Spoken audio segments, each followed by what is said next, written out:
ജില്ലയിലെ അതിപുരാതനമായ ക്ഷേത്രങ്ങളിലൊന്നാണ് ചാക്കയിൽ പാർവതി പുത്തനാറിന്റെ തീരത്ത് സ്ഥിതി ചെയ്യുന്ന കരിക്കകം ചാമുണ്ഡി ദേവി ക്ഷേത്രം. തേടിയെത്തുന്ന ഭക്തരുടെ ദോഷങ്ങൾ നീക്കി അഷ്ടൈശ്വര്യങ്ങൾ പ്രദാനം ചെയ്യുന്ന ദേവിയാണ് ഇതെന്നാണ് വിശ്വാസം. ഏകദേശം 600 വർഷത്തിലധികം പഴക്കമുള്ള ഈ ക്ഷേത്രം തിരുവനന്തപുരത്തെ പ്രധാന തീർത്ഥാടന ലക്ഷ്യസ്ഥാനം കൂടിയാണ്.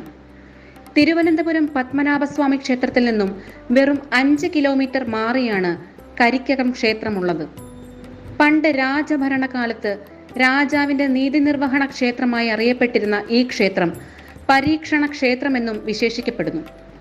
സത്യം ചെയ്യിക്കൽ ചടങ്ങുള്ള ഈ ക്ഷേത്രത്തിലെ 3 ശ്രീകോവിലുകളിലും ഒരു ദേവിയെ തന്നെയാണ് പ്രതിഷ്ഠിച്ചിരിക്കുന്നത്.